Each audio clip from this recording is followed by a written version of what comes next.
तो फिल्म शुरू होती है और हम एक बूढ़ी औरत को देखते हैं जो अपने बीमार हस्बैंड के साथ बिल्कुल अकेली रहे। उसके हस्बैंड की हालत बहुत खराब थी और उसे अकेले ही उनकी देखभाल करनी पड़ती है। एक दिन बूढ़ी औरत जब अपने कमरे में बैठकर सिलाई का काम कर रही थी तो अचानक उसे रूम से कोई आवाज आती है, इसलिए वो अपने हस्बैंड के पास आकर उन्हें देखने लगी। अचानक उसे बाहर से भेड़िए के गुर्राने की आवाज आई जिससे वो बुरी तरह डर कर सहम जाती है। तभी हम देखते हैं कि उनकी सारी भेड़ें भी किसी चीज को देखकर डर जाती हैं और शोर मचाते हुए इधर उधर भागने लगती हैं। और वो थी एक डरावनी बुरी आत्मा जो उनके फार्म में घुस गई थी। अब बूढ़ी औरत जब किचन में काम कर रही थी तो उसके पीछे रखी कुर्सी अचानक से हिलकर और पीछे हट जाती है, जिससे वो समझ गई कि आत्मा मेरे आसपास ही है। अगले दिन बूढ़ी औरत का बेटा और बेटी जिसका नाम लुइस था वो अपने मॉम डैड को देखने के लिए घर आते। अब ये दोनों बहन भाई जिस तरह से अपनी माँ से बात कर रही थी वो देखने से साफ लग रहा था जैसे दोनों बच्चों की अपनी माँ से नहीं बनती और उनके बीच कोई अंडरस्टैंडिंग नहीं है। वो बूढ़ी औरत अपने दोनों बच्चों को घर से चले जाने को कहती है, मगर ये नहीं बताती कि उनके घर में एक बुरी आत्मा बसी हुई है जो पिछले काफी सालों से यहाँ पर रह रही है। रात को दोनों बहन भाई घर से बाहर बैठकर बातें कर रही थी। उनका मानना था कि सारा दिन डैड का ख्याल रखते रखते मॉम थक जाती होंगी। उन्हें इस बात का भी एहसास होता है कि हम अपनी जिंदगियों में इतने मसरूफ रहे कि कभी अपने मॉम डैड पर हम ध्यान ही नहीं दे पाए। ये बात हम भूल गए थे कि उन्हें हमारे प्यार तवज्जो की जरूरत है। रात को लुइस जब दरवाजा बंद करके अंदर आती है तब दरवाजा अपने आप ही खुल जाता है। उसे अजीब लगा कि ये कैसे खुल गया। वहाँ पर वो शैतानी आत्मा खड़ी थी जिसे सिर्फ और सिर्फ उसकी मॉम ही देख पा रही थी। खाना खाते हुए उनकी मॉम लुइस के भाई जिसका नाम माइकल था उसे बताती है कि इस घर में कुछ भी ठीक नहीं है, बहुत डरावनी चीज यहाँ पर रहती है, इसलिए तुम दोनों को ये घर छोड़ के यहाँ से चले जाना चाहिए। पर वो अपनी माँ की बात को नजरअंदाज करके खाना खाकर अपने कमरे में आ जाता है। किचन में जब उनकी मॉम काम कर रही थी तो एक कुर्सी फिर से साइड पर हट जाती है जिससे उसकी मॉम एक बार फिर घबरा कर रोने लगती है। वो तंग भी आ चुकी थी इसलिए हाथ में पकड़े चाकू से वो अपनी उंगलियां ही काटने लगी। अगली सुबह जब लुइस और माइकल फार्म में गए तो ये देखकर दंग रह जाते हैं कि उनकी माँ ने अपनी जान ले ली है। दोनों बहुत दुखी हो जाते हैं। उन्होंने अपनी माँ की लाश को वहाँ से उतारा जिसे पुलिस लेने आ जाती है और दोनों बहन भाई गहरे सदमे में चले जाते हैं और वो अपने डैड के पास जाकर चुपचाप बैठे रहते हैं। इसी बीच हम इनकी पड़ोसी को देखते हैं जिन्हें भी उनकी माँ की ऐसी दर्दनाक मौत का बहुत अफसोस हो रहा था क्योंकि उनकी मॉम और वो पड़ोसी अच्छे दोस्त हुआ करते थे। इनके घर में अब एक नर्स आती है जो उनके डैड की देखभाल करती थी। वो दोनों को बताती है कि आप लोगों की मॉम अकेले में बड़बड़ाती रहती थी, ऐसा लगता था जैसे किसी से बात कर रही। ये सुनकर लुइस सोचती है कि न जाने कितना मुश्किल टाइम गुजर रहा होगा हमारी मॉम डैड पर। उसे पछतावा होता है कि उस टाइम पर हमने उन्हें अकेला छोड़ा। अब इसी पछतावे की वजह से वो अपने डैड की देखभाल करने की जिम्मेदारी ले लेती है। वो फिर अपनी मॉम के उस कमरे में गई जहाँ वो सिलाई करती थी। लुइस देखती है कि वो उसकी शादी के लिए गाउन बना रही थी। ये देख उसे और दुख हुआ। लुइस जब नहा रही थी तो उसे बाथरूम में किसी के कदमों की आवाज सुनाई देती है। वो आवाज लगाकर पूछती है, माइकल क्या तुम हो यहाँ? मगर आगे से कोई जवाब नहीं आता। इसलिए अब जब लुइस पर्दा हटाकर देखती है तो अपने डैड को वहाँ खड़ा हुआ पाती है जो बहुत अजीब हालत में थे, जिन्हें देख लुइस काफी घबरा गई। इस टाइम डैड की आंखें पूरी तरह सफेद हो गई थी और वो बुरी तरह कांपने लगे, अपना सर हिलाने लगते हैं। ये देखकर लुइस काफी डर जाती है। वो चिल्लाते हुए आंखें बंद कर लेती है। उसकी आवाज सुनकर माइकल जब वहाँ चेक करने आया तो उसे बाथरूम में कोई नहीं दिखता। लुइस की बात सुनकर वो जब अपने डैड के कमरे में गए चेक करने तो वो बेड पर बिल्कुल वैसी ही हालत में सोए हुए थे जैसे वो पहले सो रहे। अब लुइस ने जो चीज अपनी आंखों से देखी थी उसे जुटलाना मुश्किल था, लेकिन वो फिर भी उसे सिर्फ अपना वहम समझकर नजरअंदाज कर देती है और खुद को शांत कर। अब माइकल घर का जरूरी सामान लेने बाहर जाने वाला था। जाने से पहले वो अपने डैड को देखने जाता है। उनके बेड के नीचे से माइकल को अपनी मॉम की डायरी मिलती जिस बारे में उसने लुइस को भी बता दिया और दोनों वो डायरी पढ़ने लगते हैं जिसमें उनकी मॉम ने घर में बस रही उस डरावनी आत्मा के बारे में लिखा था और उनका कहना था कि वो धीरे धीरे मेरे हस्बैंड को मार रही है और मुझे मदद की जरूरत है। जो सुनकर लुइस रोने लगती है।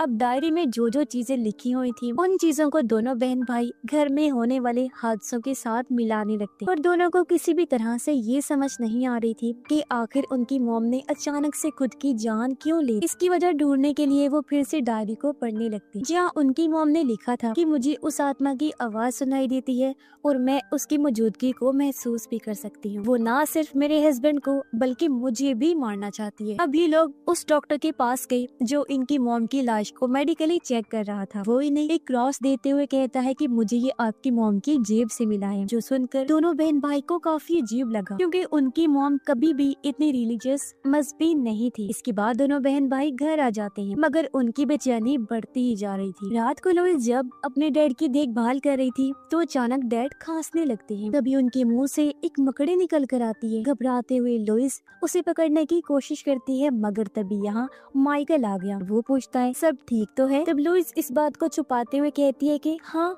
सब ठीक है। और माइकल जब अपने रूम में आया सोने के लिए तो कोई लाइट को ऑन ऑफ करने लगता है। अब ऐसा कौन कर रहा था यही चेक करने के लिए माइकल खिड़की से बाहर देखता है, जहाँ वो बड़ा ही अजीब नजारा देखता है कि उसकी मॉम हवा में उड़ रही है और वो माइकल की तरफ देखकर मुस्कुरा रही है। तभी माइकल के कमरे की लाइट बुझ जाती है और उसी रूम के अंदर से अपनी मॉम की आवाज आने लगी। उसने बाहर देखा तो मॉम नहीं थी। कमरे में उसी मॉम के होने का एहसास हुआ जो उसी हालत में थी जैसे वो फांसी पर लटकी हो। और अब जब माइकल ने हल्की सी लाइट जलाकर देखा तो वहाँ पर कोई भी नहीं था। अगले दिन लुइस जब बाथरूम में जाती है तो शीशे में खुद को देखकर वो काफी चौंक जाती है क्योंकि किसी ने उसके चेहरे पर लिपस्टिक से निशान बना दिए थे। वो घबराते हुए अपना मुंह साफ करने लगती है। फिर जब वो अपने डैड को चेक करने आई तो उसे उनके पास से लिपस्टिक मिलती है, जो देख वो काफी डिस्टर्ब हो गई। उसे कुछ भी समझ नहीं आ रही थी कि क्या हो रहा है। इसी बीच घर के फोन पर किसी की कॉल आई। लुइस ने जब फोन उठाया तो वो एक रिकॉर्डिंग को सुनती है जिसमें बताया जा रहा था कि घर के टेलीफोन लाइंस काट दी जाएंगी। ये सुनकर जब उसने फोन रखा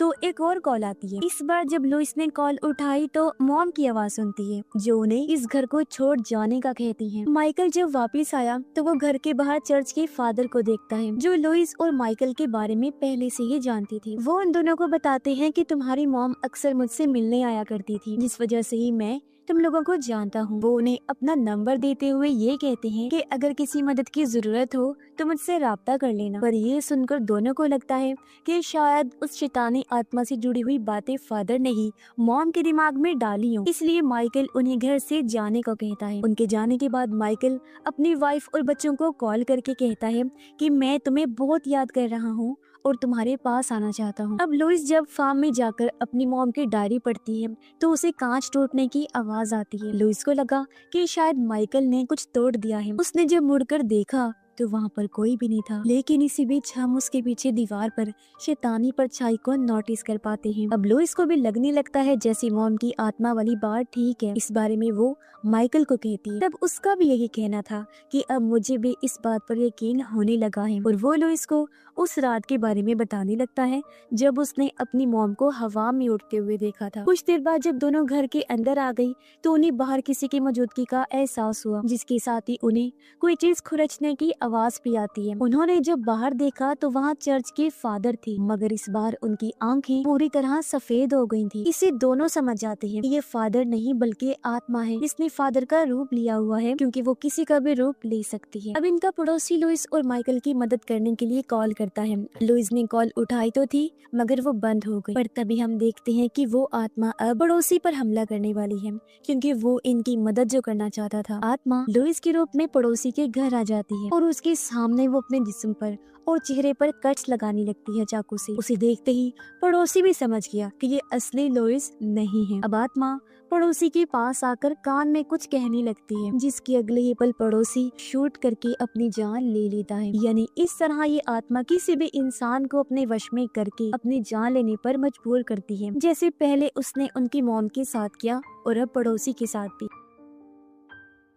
अगली सुबह दोनों बहन भाई घर से बाहर आते हैं फादर के पैरों के निशान देखने, ताकि उन्हें पता चल सके कि क्या वो कल रात आई थी या फिर जो हम आत्मा वाली बात सोच रहे हैं वो सच है। तो इन लोगों को वहाँ पर कुछ भी नहीं मिलता। अब घर के इन हालात की वजह से दोनों अपने डैड को हॉस्पिटल भेजने का फैसला करते हैं। लुइस अपनी मॉम के बारे में जानने के लिए फादर को कॉल करती है, तो फादर पूछते हैं कि तुमने मेरा नंबर कहाँ से लिया। लुइस कहती है आपने ही तो दिया था खुद हमारे घर आकर, और कहा था कि आप हमारी मॉम को जानते हैं और वो आपसे मिलने आया करती थी। ये सुन फादर हैरान रह गया। वो कहता है मैं तो कभी आपकी मॉम से नहीं मिला और मैं तो दूसरे मुल्क में रहता हूँ, मैं आप लोगों में से किसी को नहीं जानता। साथ ही फादर उसे ये भी बताते हैं कि मेरी भी लुइस नाम की एक बेटी थी जिसने अपनी जान ले ली थी। इत्तेफाक की बात ये है कि उसकी आवाज तुमसे काफी मिलती जुलती है। ये सुनकर वो काफी घबरा गई, जल्दी से फोन रख देती है क्योंकि सारी बात सुनकर उसका सर चकरा गया था। खैर अब दोनों अपने फादर को हॉस्पिटल भेजने के लिए एक डॉक्टर से मशवरा करते हैं। डैड की हालत देखकर डॉक्टर कहते हैं कि वो बहुत कमजोर हैं, क्या पता वो सफर की थकान बर्दाश्त न करें, उनकी जान भी जा सकती है, तो उन्हें घर के अंदर ही रखना ठीक रहेगा। अब उनके डैड की नर्स कहती है कि आपके डैड को आप दोनों के प्यार की जरूरत है और मुझे उम्मीद है कि इस तरह वो ठीक हो जाएंगे, क्योंकि मैंने आपकी मॉम को आप दोनों के बगैर तड़पते हुए देखा था। अब लुइस और माइकल जब फार्म में आती हैं तो उनके होश उड़ गए, क्योंकि वहाँ बहुत सारे जानवर मरे हुए पड़े थे जिनको बुरी तरह चीर फाड़ करके खाया हुआ था। ये देख दोनों समझ गए कि ये काम किसी भेड़िए का नहीं हो सकता। उन्हें आत्मा पर शक हो रहा था और अब वो बड़ी सी आग जलाकर सभी जानवरों को उसमें फेंक कर जला देती। अब इन हालात की वजह से माइकल काफी इमोशनल हो गया था। वो एक जानवर जो प्रेग्नेंट थी जिस बात में आकर उसे बात करता है, कहता है कि मैं तुम्हें कुछ होने नहीं दूंगा, और क्योंकि अपने डैड और बहन को लेकर भी वो जज्बाती हो गया था इसीलिए उनके साथ रहने का सोचता है। साथ ही लुइस को ये भी कहता है कि मुझे अब इन चीजों से डर लगने लगा है। कुछ देर बाद माइकल को फार्म में से किसी की आवाज आती है। वो जब चेक करने गया तो शैतानी आत्मा उसकी माँ का रूप लेकर वहाँ आ जाती है। वो माइकल के कान में कुछ बोलने लग गई, जिससे वो भी पड़ोसी और अपनी माँ की तरह चाकू से अपनी जान लेने वाला था, पर तभी वो अपनी ताकत से खुद को रोक लेता है। रात को जब लुइस अपने डैड के साथ सो रही थी तो उसे एक बुरा सपना आता है जिसमें वो डरावनी आत्मा को अपने आसपास ही महसूस करती है, जो अचानक उसे डरा देती है। और अब जब जाकर उसने अपने साथ चेक किया तो उसके डैड वहाँ नहीं थे, बल्कि वो तो छत से चिपके हुए, जिससे वो काफी घबरा गई और अब चीखते हुए उसकी आंख खुल जाती है, यानी ये भी उसका बुरा सपना था। सुबह जब हुई तो माइकल उसे कहीं दिखाई नहीं देता। वो उसे हर जगह ढूंढने लगा। असल में वो अपनी जान बचाने के लिए अपने डैड और बहन को छोड़कर भाग गया था, और अब इस बारे में जानकर लुइस को काफी बुरा लगता है। तभी लुइस से मिलने पड़ोसी की पोती आती है। वो लुइस को उसकी मौत के बारे में बताकर कहती है कि तुम्हारे डैड गल सड़ रहे हैं। ये सुनकर लुइस समझ जाती है कि ये असली पड़ोसी की पोती नहीं है, बल्कि इस बार भी आत्मा रूप बदलकर उसके पास आई है और वो लुइस को परेशान करने लगी। उसे नजरअंदाज करके लुइस माइकल को फोन करती है। जिस बीच यहाँ डैड की नर्स भी आ गई। दोनों बहन भाई की बहस चल रही थी कि तभी नर्स एक नोकदार चीज अपने गाल में घुसाने लगी। ये देख लुइस घबरा गई। वो उसे रोकने जाती है, लेकिन नर्स ने उसे बेहोश कर दिया था और अब वो अपनी नाक और जिस्म के अलग अलग हिस्सों में औजार घुसाकर बेरहमी से अपनी जान ले लेती है। उधर माइकल जब अपनी वाइफ और बच्चों के पास आया तो ये देख वो पूरी तरह टूट जाता है कि उसकी फैमिली के सभी लोग मारे गए हैं। तो अब दुखी होते हुए माइकल गर्दन काट कर अपनी जान भी ले लेता है, लेकिन मरते हुए उसने देखा कि उसकी फैमिली तो जिंदा है और ये सब उस आत्मा की साजिश है कि माइकल की भी जान चली जाए। लुइस जब अपने डैड के पास थी तो डैड को जोर से खांसी आने लगती है। इसी बीच उसे घर से माइकल की आवाज आती है, साथ साथ उसके डैड की भी तबीयत खराब हो रही। लुइस काफी घबरा गई, डैड को बचाने की कोशिश करती है, मगर वो जोर से खांसते हुए अपना दम तोड़ देते हैं। इसी दुखी होकर लुइस जब रो रही थी तो उसे घर में से अपनी मॉम की आवाज आती है। उन्हें देखने के लिए जब उसने पीछे मुड़कर देखा तो वो आत्मा डैड के अंदर से निकलकर लुइस को भी मार देती है, यानी ये पूरी फैमिली ही मौत के घाट उतर चुकी। तो इसके पीछे की वजह ये थी कि उनकी मॉम ने अपने किसी काम को पूरा करने के लिए उन सब की आत्माएं शैतान को सौंपने का वादा किया था, इसलिए आत्मा उसके डैड के अंदर रहकर उनके घर में बस गई और उसने फिर इस पूरी फैमिली को खत्म कर दिया। जो भी इनसे राब्ते में थे उसने उनको भी मार दिया। और इसी के साथ ही इस फिल्म की कहानी भी यहीं पर खत्म हो जाती है।